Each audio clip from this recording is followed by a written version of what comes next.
সংসদ নির্বাচন নিয়ে প্রধান উপদেষ্টার নেতৃত্বে উচ্চ পর্যায়ের বৈঠক।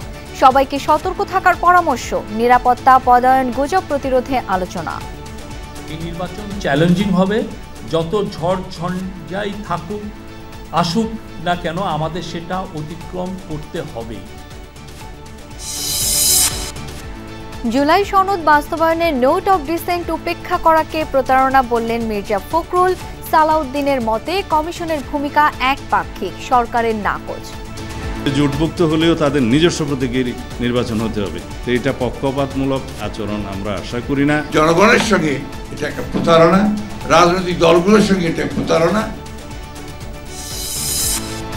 নভেম্বরে গণভোট চেয়ে কাল স্মারকলিপি দেবে জামায়াত সহ ৮ সমমনা দল।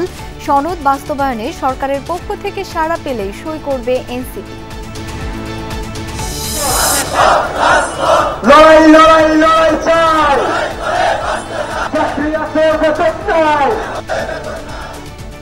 রাজধানীর প্রেস ক্লাব এলাকায় ইবতেদায়ী মাদ্রাসা শিক্ষকদের পদযাত্রায় পুলিশের জল কামান, সাউন্ড গ্রেনেড নিক্ষেপ, আহত অনেকে।